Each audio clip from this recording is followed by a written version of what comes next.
start recording.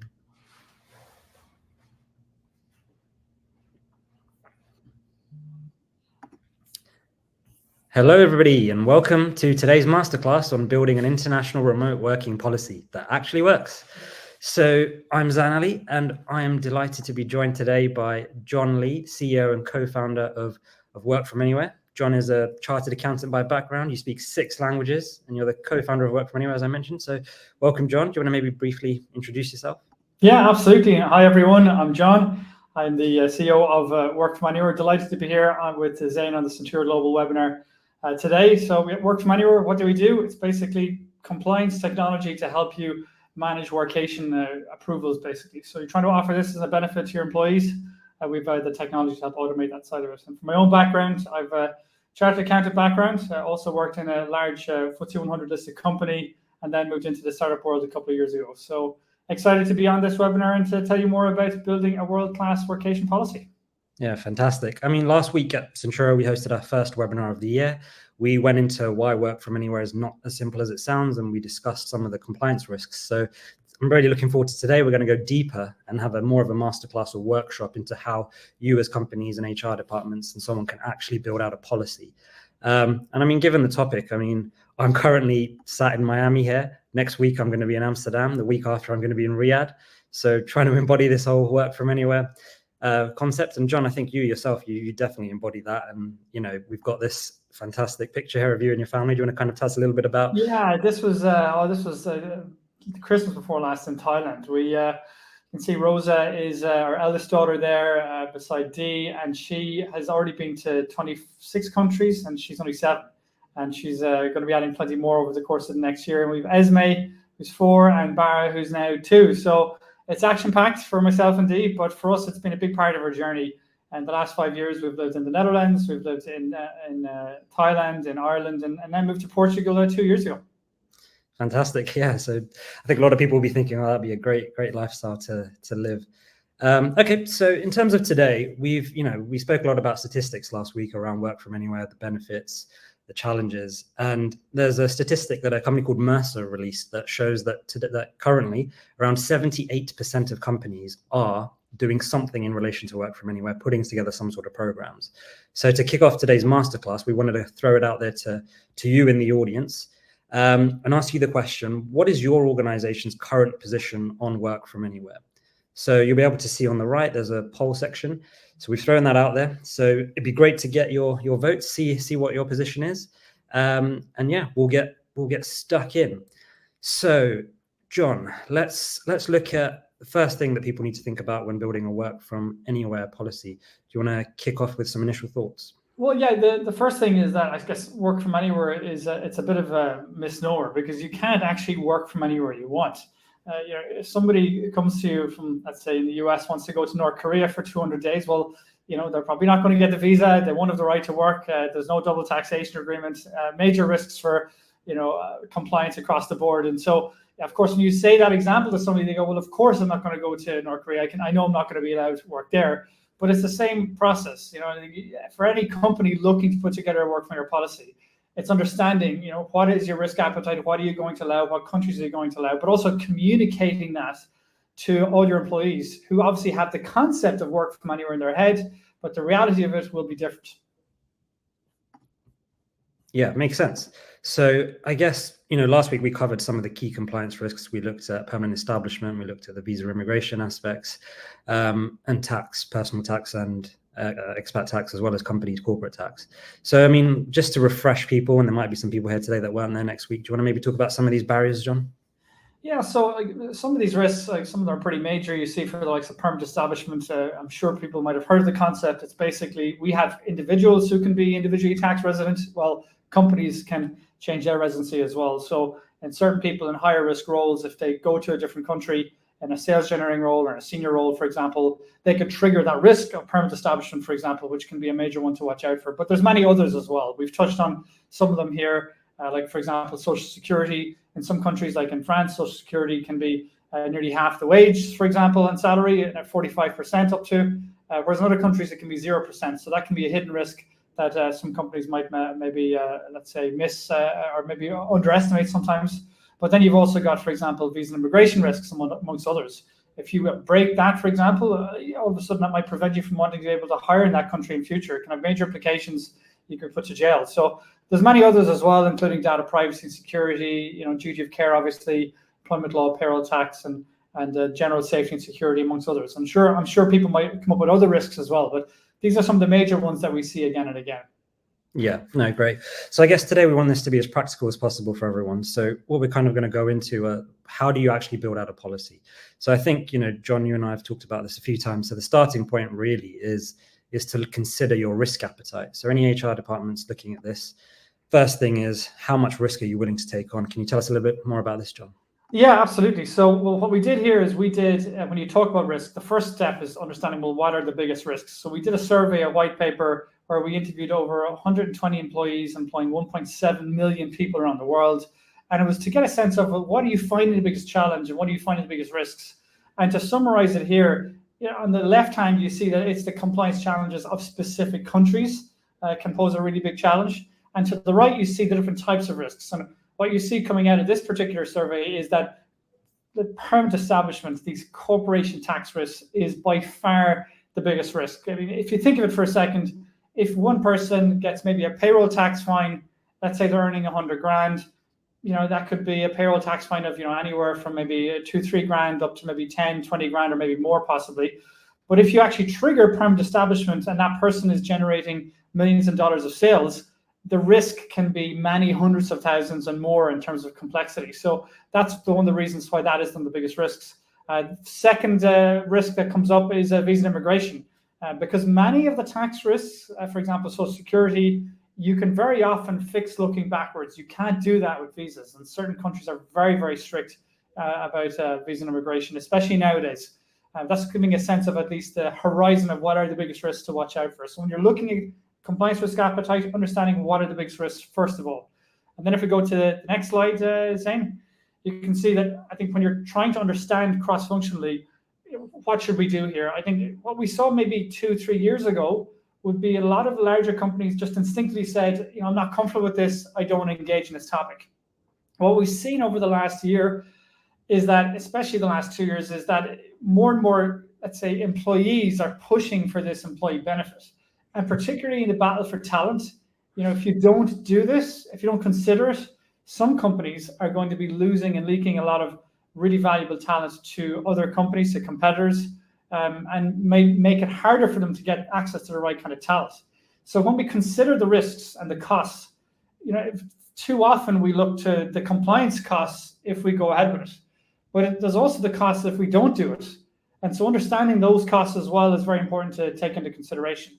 And what I would say as well, to be fair, a work finder policy is not for every company. If you're a heavily regulated bank, for example, it's you're going to have a very low risk appetite. You're going to be quite limited in what you can do. But if you're in the technology sector, these risks around the global talent pool, talent retention are going to be significantly higher. So one to watch out for. So quick question on that then. I mean, we talk about low risk, higher risk. You're talking about banking being kind of a heavily regulated industry. Tech might be more relaxed.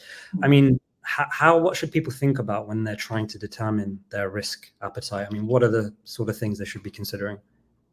Well, on the one hand, the let's say left-hand side of the scale is what are the let's say the risks that we're potentially going to run into if we decide to leverage or introduce a work finder policy, and on the other hand, there's basically what's going to happen if we don't put one together? What are we going to lose in terms of getting access to talent or in talent retention or employee engagement or productivity, for example? So, again, if you're in the technology sector, to give one example, maybe you're looking for particular Python developers that are hard to get in the talent pool. Well, if you say you want everyone in the office 5 days a week, for example, or even maybe 4 days a week, if you've got a really good developer who's highly sought after, they'll just look at a company in many cases that has a more flexible approach. And so you mentioned it in statistic last week, Zain, which was really interesting. I read that one before as well, where they did a survey on the impact of, let's say, getting access to remote work versus salary increases. And the difference was like 15% of a salary increase was the equivalent for people. So I think that just shows the value proposition is for many people. If on average it's 15%, it just shows you that it is a really valuable employee benefit. So then the question becomes, well, if you don't offer it, what are the costs of that as well? So it's not a case of just simply, well, we're not going to do it, I don't need to worry about the cost. You will have costs, it's just your cost will be not getting access to talent. Yeah, that makes sense. So I guess once people kind of determine their risk appetite, then it starts to get into the nitty gritty of a policy. So there's lots of different things to consider about when you're building out a work from anywhere policy. So one of the first ones, I guess we sort of touched on it last week as well, is the number of days that you allow people to work from anywhere. Oh, sorry, I don't know if you wanted to talk more about this slide. Well, yeah, so this one just very briefly was basically when you talk about compliance risk appetite, it might not be one answer across the board for the different risks. Maybe for corporation tax, maybe you might have a low risk appetite or medium risk appetite. But maybe, for example, for payroll tax and social security, maybe you might have a slightly higher one. The answer may vary. So I think it's just understanding those and getting cross-functional alignment on that before you get going is really, really important. You can go to the next slide now. Yeah, exactly. This is, I'd be interested in your thoughts here, Zain. The importance for something like this, getting cross-functional alignment and discussion. Like, how have you seen companies that make this work across the board, basically? What's the key to success here? Yeah, I think obviously organizations are built up of different functions, different departments, and I think you've got to work collectively successfully. So, a lot of our clients talk about, when we're going to hire from anywhere or allow people to work from anywhere, how's that going to impact teams? How's it going to impact productivity, or how are time zones going to affect these things? Different departments will have different budgets. How's that going to impact kind of our risk and what we're taking on? What's that going to impact the company? So you've got to have alignment, and certain functions might think, oh, why is that department allowed to do it? Why are ours not? And then that can impact morale. So you're saying it's great to offer it to improve, morale and well-being and retention of talent, but then those people who aren't offered it can create kind of issues as well. So I think it's not a straightforward thing to kind of agree on, especially the bigger the company with the more employees. It starts to get more and more complicated. But I think if you can agree goals, you get buy-in, people can understand why. That's kind of the key in kind of setting that risk appetite. What are you willing to do, and how's that going to impact each different function? That's a really, really good point, and I think that's a key point when you getting people around and getting that cross-functional alignment, because I think what's really important is everyone understands the full picture with something like this, that it's not just looking at, okay, too often in many of these scenarios, you have one or two functions dominating and saying, no, it's too risky, we're not going to do it. But trying to understand, okay, the full spectrum of risks, but also what's the impact on employer branding, talent acquisition, and rethinking, how you go to, about your employer brand in the marketplace to get the best quality talent. Having those people on the table, so corporation tax, global mobility, the payroll tax, visa and immigration teams, together with your broader HR, talent acquisition teams, employer branding, and also the business unit leaders as well, vitally important to get them on board as well. Yeah, and so if we go on to the next slide, then I think this is probably an interesting one for many people here. It's just showing, and probably a lot of people will be aware of it, but just showing the variance in just work from anywhere days. When you're trying to benchmark, this is probably one of the places that we very often start. And if you talk about risk appetite, the ones that are pushing towards the office, for example, Goldman Sachs and JP Morgan, clearly they'll have a very low risk appetite for a work from anywhere policy. You can see, though, for some companies, like HubSpot and Airbnb, they allow up to 90 days. Now, I would say, to be clear in this, the language is up to 90 days. It's not that you can just request 90 days and off you go. There's a clear kind of approval mechanism, assessment mechanism in all these companies. More recent one was BCD Travel, one of the biggest travel management companies in the world, allowing up to 60 days. So I think probably what happened initially was that a lot of companies just said, let's be extra conservative and put together a temporary policy at maybe 14 days. It feels safe. But you can see as they've kind of gone on, they've been able to see, well, actually, hold on a second, you can push this a bit more, up to 30 days, maybe even 60 or even up to 90. Now, I would say 90 days is probably at the more extreme end of the scale. You've seen various different companies, companies and advisors, tax advisors, and legal immigration advisors and whatnot. They'll all have different opinions on this. But one of the things that are helping with this is the evolution, for example, of digital nomad visas, for example. So they're becoming tools that will allow people to stay for quite safely, beyond even 90 days, for example. So there's lots of different mechanisms and tools that are, including technology, that are helping companies to bring something like this and make it a reality. I'm curious, let's say, Zain, what you've seen in the market as well, in terms of companies that are doing a good job promoting the work from anywhere policy as well. Yeah, I think it's kind of been a big PR tool recently, because I think it's such an attractive thing, at least in terms of how people see it, especially when you're talking about things on LinkedIn, for example. You've got millions of users now. People saying, oh, I get to work from anywhere. Isn't it great? Or employers don't let people work from anywhere. It's so terrible. They're not keeping up to date with the times. So I think a lot of these companies who have put time, effort, and resource into building these policies, and coming up with kind of the right days and figuring out that compliance risk, I think now we're starting to see a few of them shout about it and say, look, we've got this amazing policy. And we mentioned Airbnb last week and how I think within the first week, their careers page had 1 million hits when they announced it. So, I mean, it'd be good to kind of understand more from you in terms of just what specific companies are doing in terms of how they decided, let's go with 30 days, 60 days, 90 days. I know there's different risk elements. Yeah, so you mentioned that you hit the nail on the head. So like of Airbnb, it was a real marketing ploy. So it was a way to reimagine their brand, their product. So for them, the more people that are working from anywhere, the better it is for their business. And they mentioned that actually the year after they announced their work from anywhere policy, the stays of 28 days or longer, that product segment, it really rocketed. It really expanded quite significantly. So it became something for them that was a really massive opportunity for their brand. And the likes of HubSpot, a technology company, but like Airbnb as well, that was another one for them. You can see it here. This is a classic case where you see a recruiting manager, proudly displaying a 90-day work from anywhere policy for executives that want to join HubSpot. So that was a quite powerful one. And if you go back a slide to maybe Spotify, for example, Spotify, they've had some of their challenges recently laying some people off, but if you look at when they launched their policy, they did share some of the statistics and some of the metrics, and it was fascinating. You look at 15% reduction in attrition the year after they announced the policy, a significant increase in diversity and inclusion metrics. So some of those things that they have an impact, and so I'd encourage you to go have a look and research it. We actually covered the Airbnb and Spotify policies in separate blog posts that Zain and team can share afterwards if you're looking for it. But essentially, it's worth looking at these companies and going deep into how did they make it work, what were the lessons learned, and of course, there's certainly the compliance elements. They may not share too much publicly; it's quite sensitive. But you can imagine in the case of Spotify, if I understood correctly, my understanding was maybe initially just where you have legal entities. But I do believe these companies that are, let's say, have the over 60 and over 90 days or up to 90-day policies, they would absolutely have to have the right advisors in place, the right technology in place to be able to support it, because otherwise it becomes unsustainable. That's Spotify and that's HubSpot. We spoke about Airbnb. So I guess step one, we've said you've got to weigh up your risk appetite. So you've got to look at your industry, look at the risks of not being able to hire certain people or retain certain talent. So then step two, you need to look at how many days are you how many days are you willing to offer based on some of these legal, tax, compliance risks.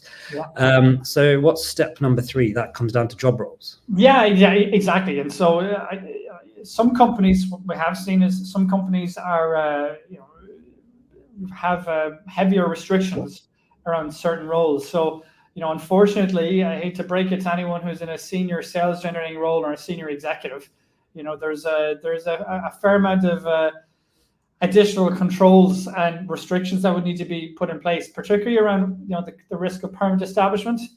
So, for example, somebody that's in a senior executive role or sales generating role, it would be absolutely necessary to heavily modify their ability to, let's say, sign or even negotiate sales contracts, for example. So anything which it's kind of common sense. Sometimes we like to make tax very complex, but it ultimately is common sense. If you've got very senior or value generating employees spending a lot of time in the country, of course, the local tax authorities is going to be more of a risk. Now, if somebody's only going for less than a week, nobody's really going to care too much. But if they're going for all of a sudden, more than a month, 2 months, 3 months, somebody's going down to their house in the south of France for 3 months a year, I'd start to get pretty nervous pretty quickly. The other end of the scale, you've got people in maybe junior roles, back office admin roles, for example. They would tend to be low risk. I mean, you still have to be conscious and careful of the amount of employees going to a particular country and the combined period and whatnot. But at the same time, junior employee would be a lower level of risk, particularly around permanent establishment, let's say. And so they're just some of the things you would try and build in some of the, let's say, activities on the right-hand side to be very careful managing the high risk and low risk activities. So yeah, this is an interesting one because I guess, you think the more senior someone is, the less they're able to access this as a benefit. But then what do you think if you flip it from an employee productivity perspective again? The more junior an employee is, the more some companies would argue they need to be in a stable environment, be able to learn from their peers. Well, yeah, this is like one of the blind spots with remote work is that the studies have shown pretty much in the first year or two, there's a significant benefit to people who are just coming out of college, university, into the workforce. They do benefit from that mentorship, that in-person mentorship, I would say. But I think once people are maybe 2, 3, 4, 5 years into the workforce, have figured out they're matured and understand how to prioritize and manage themselves, I think it's maybe a different ball again. But certainly for the first 2 years, yes.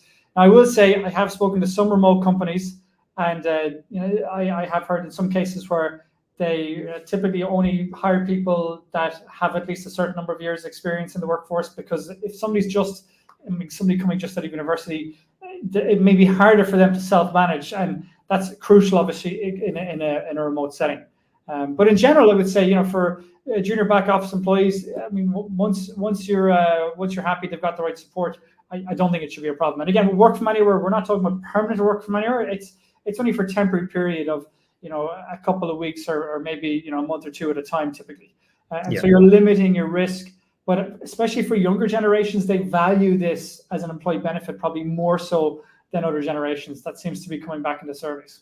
Sure. We've got a question in the chat, so we'll jump to it.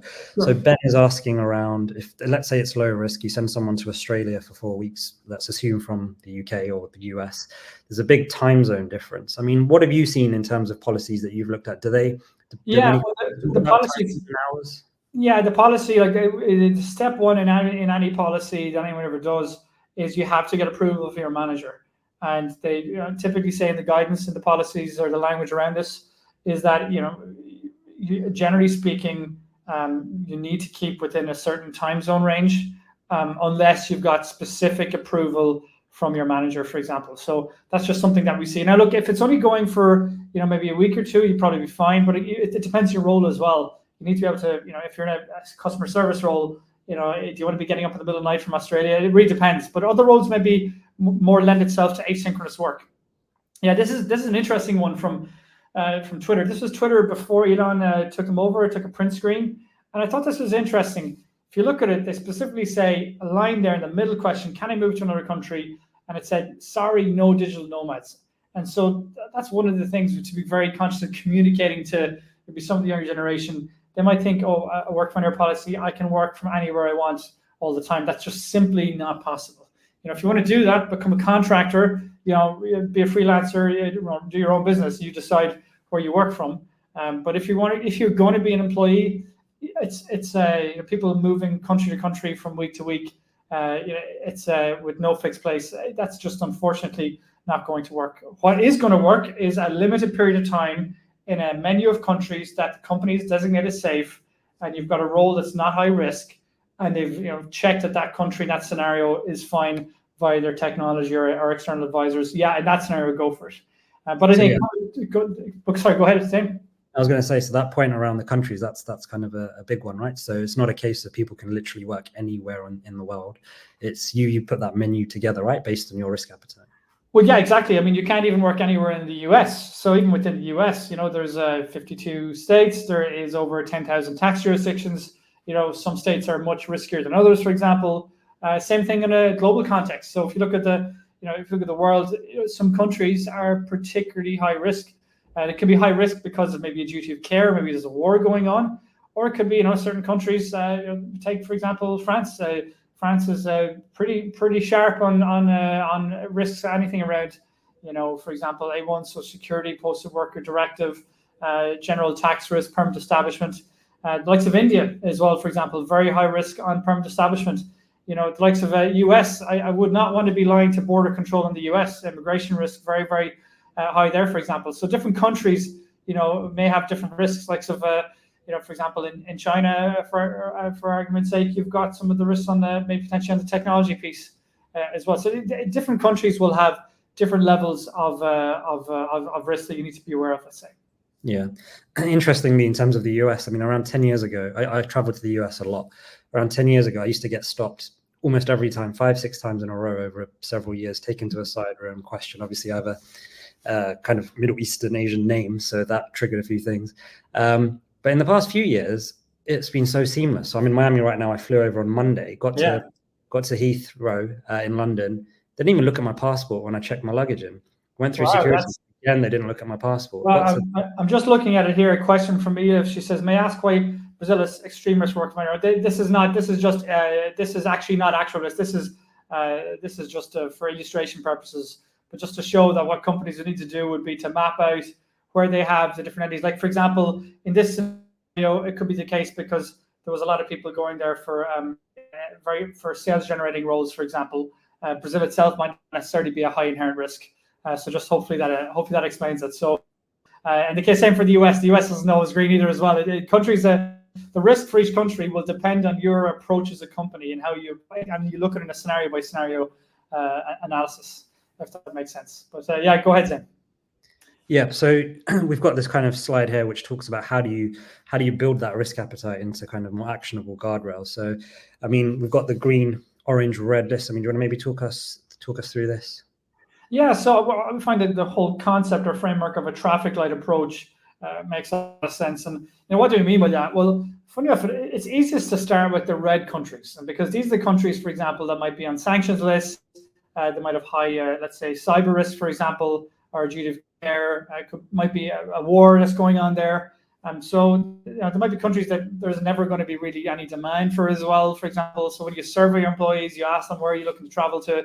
None of these countries come up, so straight away they become red. Also, from a compliance perspective, you do an analysis through whatever technology solution you're using or your advisors, and they say these are countries that are high risk, for example, for permanent establishment and whatnot. You put all these countries into the red list, and then you look at, let's say, the green list. So typically that would be countries where you might have already got a legal entity there, for example. Or maybe, for example, in the EU, cross-border EU work very often in many countries, might be going into green, for example. But then you've got orange. And so how this works basically is that red light means that, sorry, this is not going to be on our policy. You cannot request, a trip to this particular country. And it would only ever be approved on an exceptional basis where you might have to go to your external advisors. But generally speaking, other than that, it would never be approved. Green would be where if somebody's only going to a green country, for example, for less than 3 or 4 days, their manager would approve, and you'd have predetermined workflows built in. But it would basically be a light touch, let's say, review, let's say. And then orange would be somebody going from your country for maybe a longer number of days. It would be a country where you might have to actually get somebody to, let's say, assess it on a case-by-case basis. And either somebody in your global mobility team or HR team would have to research it, or you go to external advisors, or you use technology, for example. But that's what you would do. So in those ones, it would require, let's say, a higher level of central review. And in that case, if they determine after that central review that it's still high risk, okay, well, let's go to external vendors, or let's maybe say no, or let's accept the risk. And so that's how they would typically approach it. But I think having these actionable guardrails is really important to have that built in as part of your policy. Okay, great. So probably repeating myself here, but just to really summarize what we've discussed in the previous half an hour. So you've got the starting point is you decide your risk appetite. To weigh that up, you need to think about not only the risks of not implementing a policy or in terms of retention, in terms of hiring, attracting talent, and so on, but you need to think about the legal risk, the tax risks, as you've got here, IP, cybersecurity, health and safety of employees, and your duty of care. Once you've considered all of those things, that will determine whether you've got a low risk appetite or a high risk appetite. And then based on that, you then need to, when you build out your policy, you've got to think of, at least 3 key things. So one, how many days based on your risk appetite will you allow? Number 2, what type of job roles are you going to allow to avoid that permanent establishment risk? And number 3, which countries are on your green or amber list that you're kind of willing to consider? So those are kind of the steps of how you build out a program, which John has kind of explained really well. But in terms of once you get a program up and running, how are you then dealing with all of these requests? You know, do you see HR teams being overwhelmed with requests? Yeah, we see two different approaches. We see, you can either, as a company, say no to it. We're not going to do it and accept the risk you're going to leak talent and not be able to get the right talent. That's fine. Or you can say, okay, another route might be, let's go at a really conservative policy and maybe only allow people for maximum 7 days, and we'll accept the risk, which will be very limited, and maybe put it in a limited number of countries. And that could be a way to do it. And that way you shouldn't have too many requests coming centrally. But if you are going to put in place, a proper, robust work from anywhere policy that kind of meets the goals of the employees that are in your workforce, especially if you're getting a lot of people pushing for it, well, then you have two choices. And when you look at the technology space, you can either go with, let's say, a plug-and-play decision-making tool, or you can go at the other end of the scale, a bespoke, customized platform that kind of assesses the risk and executes compliance tasks. So if you look at it in the two different parts of the market, it's not a question of which is better or worse. It's a question of what's the best thing and the right fit for your program. So if you, for example, are a huge company with a very low risk appetite and you want to have the whole thing done and you have a significant budget, well, then going to the right, there's good platforms out there that will be able to help you on that side of it, for example. And that's where they'll have the tracking, the assessment, the workflow, the link to external vendors. On the other hand, if you're looking for something and you want to get going something quickly that gives you the right level of decision making and visibility on the risks and the solutions, for example, well, then the plug and play piece, is probably something that might work for you in tandem with maybe your internal HR platform or holiday scheduling platform, for example, that you can look at your internal workflows via your existing systems and use a tool to assess those risks that might be maybe orange, for example, and for that, it's going to be much quicker, faster, lower budget, and it'll give you, that kind of plug and play implementation. So again, it's not a question of which is right or wrong. It's a question of what's the right fit for your organization, I would say. And that's for Work From Anywhere, that's where we fit onto the plug and play side of it. But again, there's a lot of variety of different solutions out there to help people.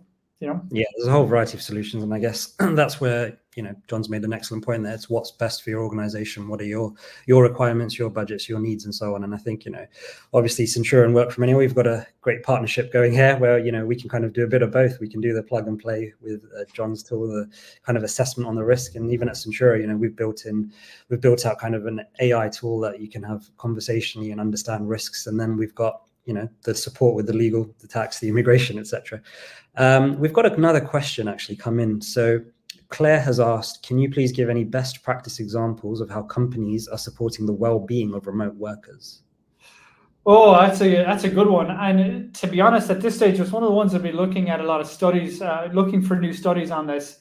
Part of the challenge is that I have not seen for, let's say, if you're talking about remote workers in general, there are studies out there, but for remote workers for Work From Anywhere, that's not something we've seen a huge amount. One of the things that we need to be conscious of for digital nomads, in particular, is that people that do travel don't have a fixed place. Let's say don't have a fixed abode. Loneliness can be an issue for people that haven't done this before. I mean, as a family, we've done it for years ourselves, various different periods of being a digital nomad. So the community side is very, very important, and I think that's why communities like, for example, the likes of Madeira have a wonderful digital nomad remote worker community there. For example, there's really good communities online, like Running Remote and a few others like that are really good communities for people to connect with. But I think that is something to watch out for. I don't have any studies off the top of my head. It's a great question, though. Yeah, I think it's one where we're going to have to kind of see how it evolves, because I think every individual is different. Like some people kind of thrive in those environments and do really well. Some people think it sounds good, and when they get out there, they struggle. So it's going to be a challenge for all companies, HR departments, and so on to kind of manage. I will say though, any company that has implemented a Work From Anywhere policy and has published the results in the business case, they always speak about higher engagement, better productivity, people that are feeling better about themselves. And I think I've yet to see any Work From Anywhere policy released where the employee said, "I don't like it," or I'm less happy than I was before they released it. Yeah, I guess especially if you break it down. So you've got Work From Anywhere typically is not a permanent move, as you've already said. So it's a short-term period. It could be 30 days. Right. So who's not going to be happy with being able to work from somewhere warm by the beach for 30 days a year, for example. But if you're a digital nomad and you're always on the move, that's going to take a certain type of person to be able to. I think another avatar component to think about as well, what we often see is, in our minds have the idea of digital nomad laptop by the beach. But actually, for many companies, it's even more so. Somebody just wants to be by maybe a sick family member for a couple of weeks, for example, or just visit their family at home, for example, and be able to work remotely there. So that's one not to be underestimated as well. That becomes something we see quite frequently as well, particularly amongst more collectivistic cultures. So it's something to keep in mind. Yeah, and I guess this kind of feeds nicely into the next section then.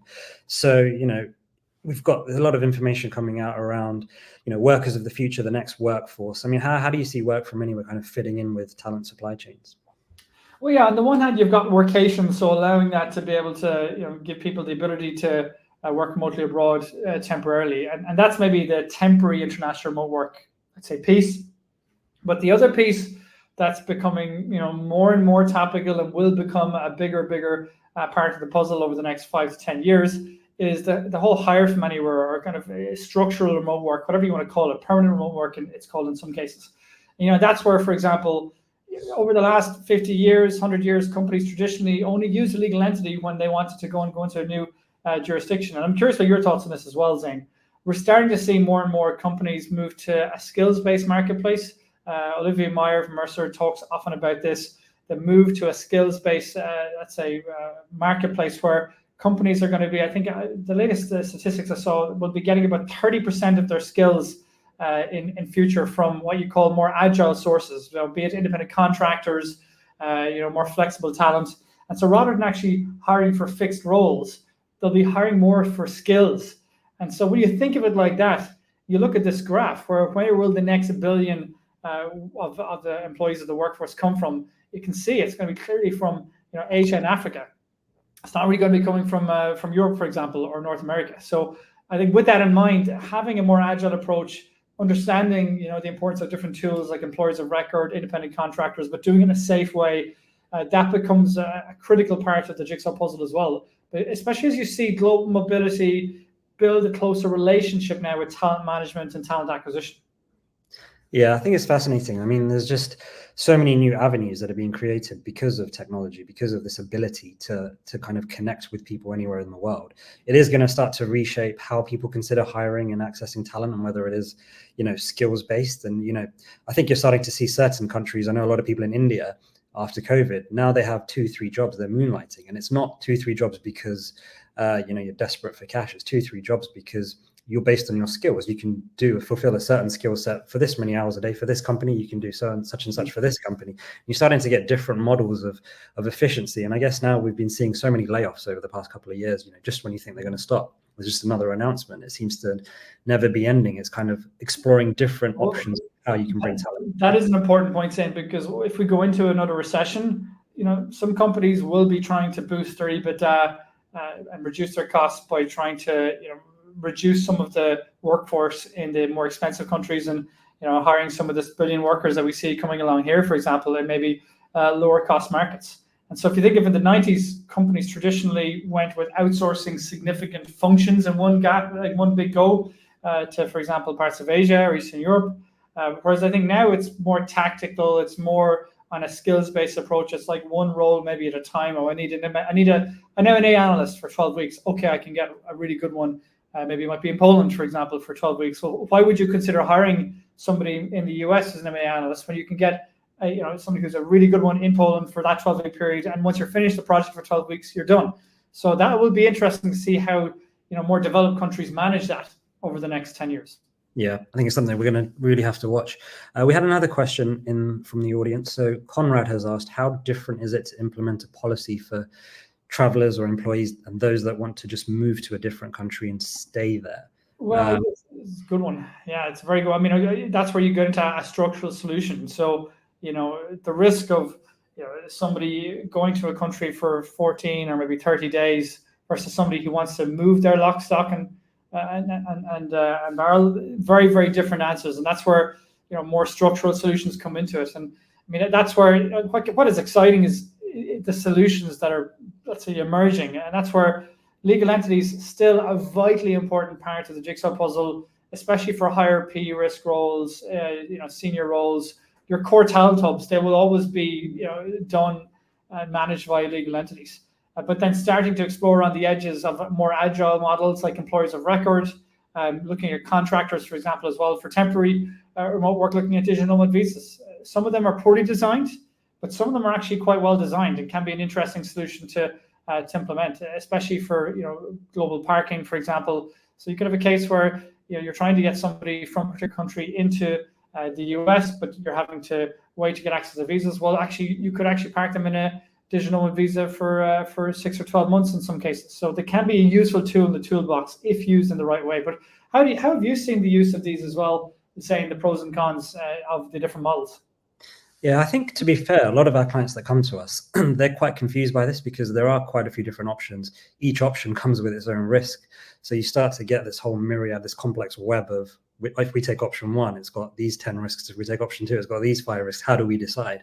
But I think, some of them are clearly more obvious than others. And I think tools like yours, John, from Work From Anywhere kind of helps not that I'm just trying to promote it here, but for you, but, it helps kind of ascertain what the right risks are. And I think, when you can be quite clever as well, because the way something's described, sometimes it can be used for multiple purposes and people don't realize. So we've had clients come to us and say, look, we need to send workers into a certain jurisdiction for 30 days. They're going to work on a project. Do we need to get a work permit? Do we need to get this type of visa? It's going to take us 3 months to get the approval. We need to get that employee in sooner. How do we do it? And then you can look at a digital nomad visa and you're thinking, oh, well, this person's going to work on a project for a short period. They're not a digital nomad, but they actually fit the criteria for a digital nomad visa. It might just happen you can get it approved in a week and they can stay there for up to 6 months or 12 months. So if they've got a project, go do that project. If they need to pop back in 3 months' time for a set period, they can do it. So there's different ways of being clever with the appropriate visas or whether you use an EOR solution or whatever the different solutions are, contractors.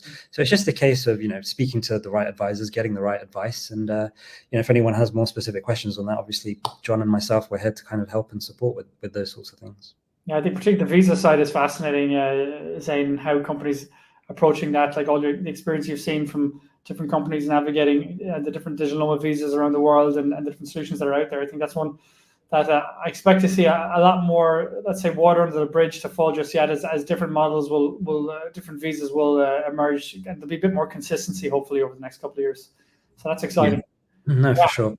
So I think there was one company that you said you found really fascinating, Hopin. So can you tell us a little bit about one of the kind of? Well, yeah. What I thought struck me about this was when Hopin, I just took a screenshot from their careers page from about maybe a year or 2 ago, and when they're going out to market with a role, they basically say, look, in these countries you'll be engaged as an employee via legal entity. In these countries it will be via an employer record, and in these countries it will be as a contractor model, let's say. So I'd never seen that before, but it certainly got my attention, and it shows you in the case of Hopin that they obviously at the time they sat down and they said to themselves, okay, for which countries are going to be our core talent hubs, that'll be legal entity, and which countries is an employer record model compatible with local labor law, because it's not in all countries, and when it'll work for us. And so in those countries use an employer record, and then in which countries will we look at a contractor route. But then, for example,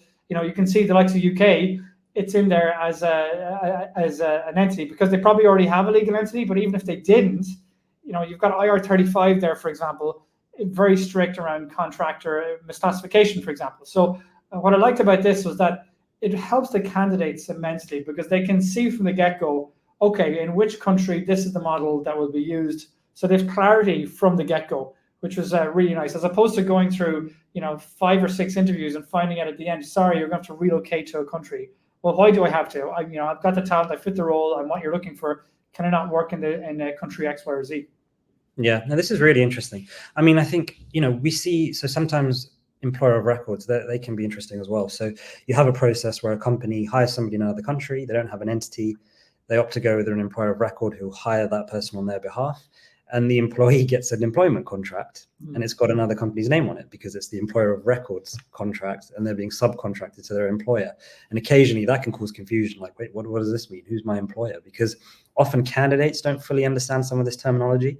So, I mean, do you think an advert like this, whilst it seems, oh, this is great, I haven't seen this before, it gives clarity, but do you think from an employee perspective, people applying for jobs, they will actually understand some of these things? It's a great question. So with employers of record, there's pros and cons. And if you have a very tight culture, where you're very close culture with the connection with the employee, and you want to be able to offer them all the benefits and the package to build that connection, an employer of record is going to create a level of distance that may not work for you. So some companies, for that reason, don't use an employer of record. But then turning it around, for some employees, the most important thing is that I'm able to work, beside my sick parents. And it doesn't matter what benefits you're going to give me. I want to work for you. You're a good company, but I want to be able to work, in the right location for me. So I guess it depends. And for me, the way I would look at it is it's a tool in the toolbox. I mean, legal entities will be the main engine. It's still in the vast majority of cases. But certainly for younger companies that are experiencing a lot of growth, an employer of record, when used the right way, for example, like you don't want to put someone in a high permanent establishment risk role by an employer of record, for example.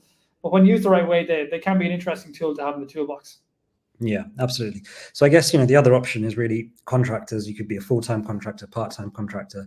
Do you want to maybe talk to us some little bit further around that? Yeah. So going into the Airbnb, let's say, case study, have you ever seen a careers page where they split it between, employees and contractors? Well, that's what they do here in Airbnb. So you can see they've got a specific section highlighted in red here for non-permanent contract roles. Why? Because they recognize that a lot of people that are applying for jobs want that digital nomad lifestyle, and they're quite happy to be contractors, and they still want to work for Airbnb. And so for them, it's a really smart way of bifurcating the kind of the talent funnel, where you've got on the one hand employees who have a certain, let's say, level of, or let's say pipeline of how they approach Airbnb and interviews, etc. But they have a completely separate pipeline for contractors. So again, I talk about moving to a skills-based marketplace. Like this is exactly it in action. Now, of course, you could argue, well, maybe they're also trying to potentially reduce their workforce costs by hiring contractors in lower cost locations. I don't know. Who knows the logic or strategy in behind this? I can't tell that. But all I can say is what I can see at the surface, which is that this is interesting that they're splitting the marketplace between permanent roles and contractor roles. And I haven't seen many people do that, at least. Yeah. No, definitely interesting. So I guess, we're getting close towards the end, so we're going to leave time for questions. So we've had some excellent questions so far from Ben, Elif, Conrad, Claire. So if anyone's got questions, please put them in the chat. But I guess if we kind of look back then, so when you're trying to build out a work from anywhere program, the first thing really is quite a bit of heavy lifting at the beginning, right? So you're trying to determine the risk, build out the policies, agree how you want to do things. Once you've got that in place, then it comes down to, an approval process. So when people are putting requests in, how are you managing it? How are you assessing each request? Finding the right technology to help automate this to free up your time. And then I think one key thing is once you've got the policy up and running and the approvals going, it's constant review and iteration, right? So you've got to keep looking at it, what's working, what isn't working, other things we can improve on. So I think that's a key part as well. It's not just we've built it, it's done, and now it sits there and we let people go. You've got to kind of keep an eye on it and track it, right? Oh, vital, because the legislation is changing every day. Digital nomad visas, there's a new one coming out every week nearly.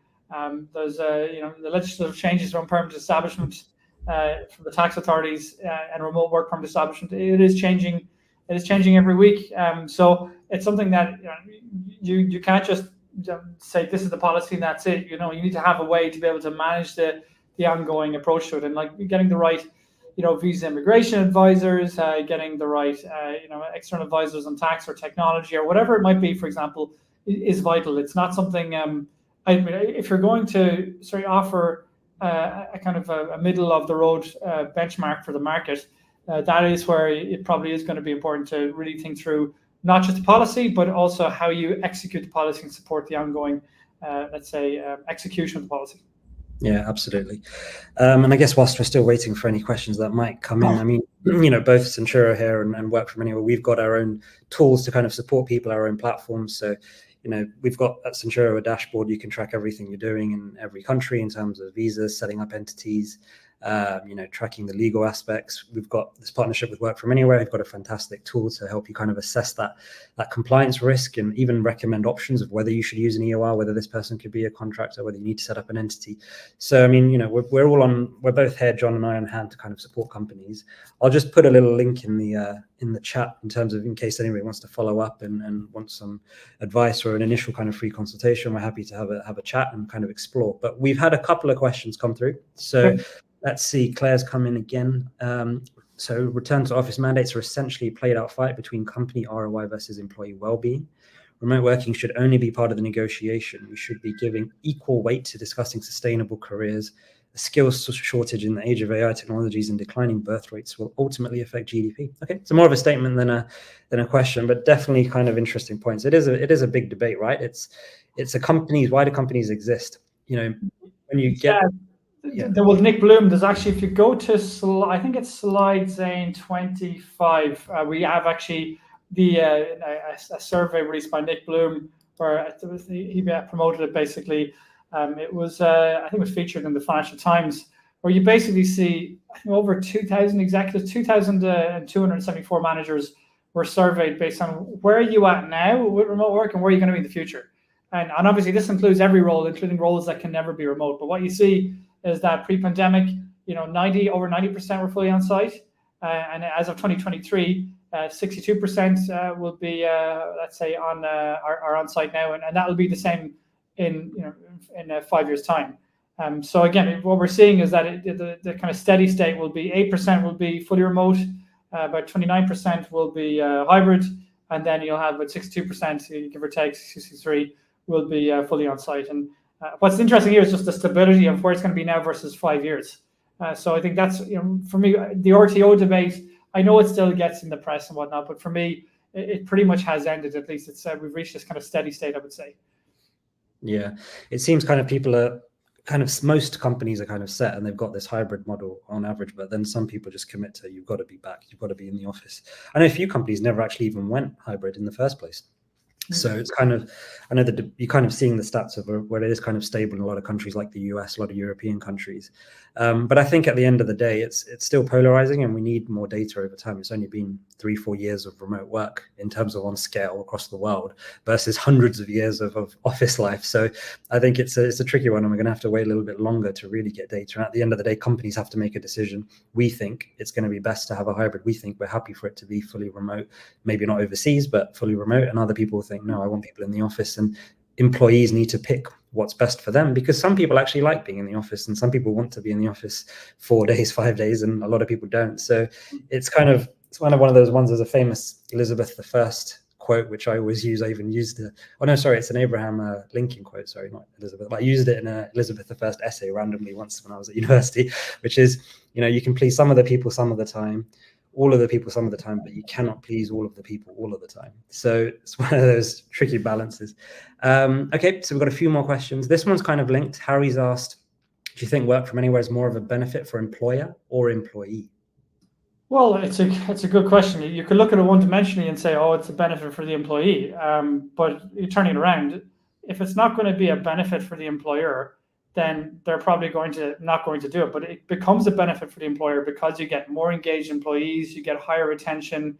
Look at Spotify, 15% reduction in attrition, higher D&I metrics. Look at Airbnb's careers policy page, jumps to nearly 1 million a month after they announced it, for example. There's lots of good examples of this.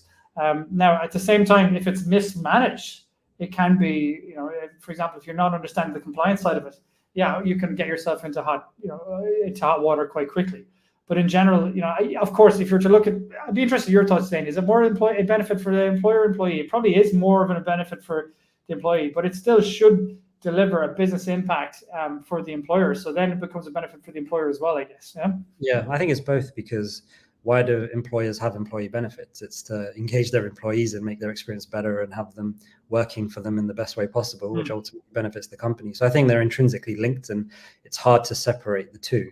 And I guess some of the debates come into the fact of when employers set policies that aren't great for employees, and they're like, well, this is only good for the employer. It's not great for the employee. But if that results in employees leaving, it's not great for the employer either.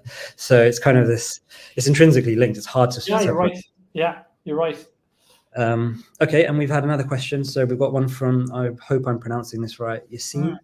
And Yassine says that you've said sales generating roles are higher risk, but there are more and more fractional sales leaders being self-employed doing country launches. I mean, have you seen this, John? What are your views here?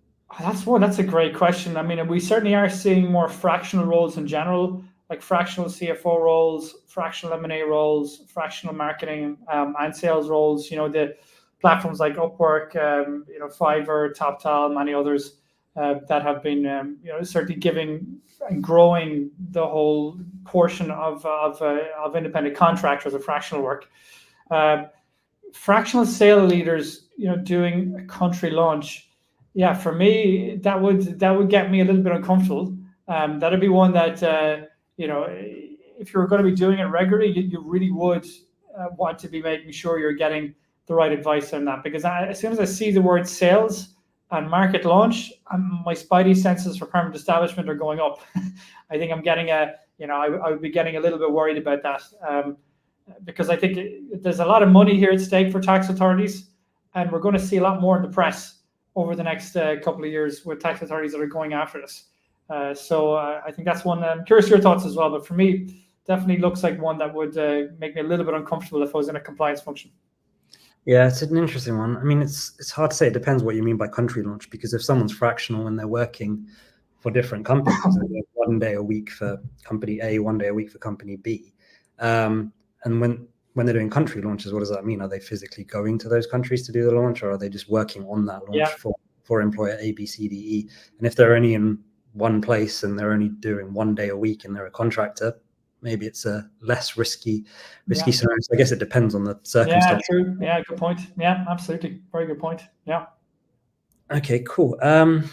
So it doesn't seem to be too many more questions at the moment. So I think that's been a fantastic hour.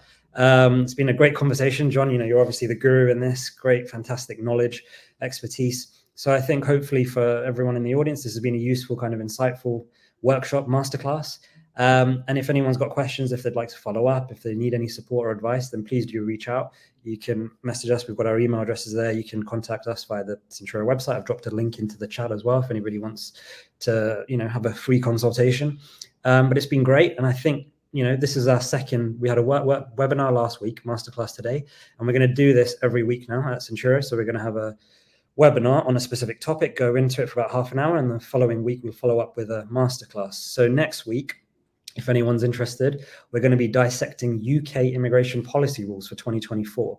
You know, I think some people may be aware there have been significant changes that the UK government's implemented. And I think in the last 2 weeks, some of these have come into force, really upping compliance requirements. There's criminal liabilities, higher fines that have come into place in the past 2 weeks. And ignorance is not a defense. So, you know, if you have an entity in the UK, if you're employing foreign workers, you know, we'll share a link afterwards, and please do sign up. But thank you, everyone. Hope you've enjoyed the webinar, and thanks again to John. Fantastic to have you here. Thanks very much, everyone. Appreciate it. Everyone. Bye.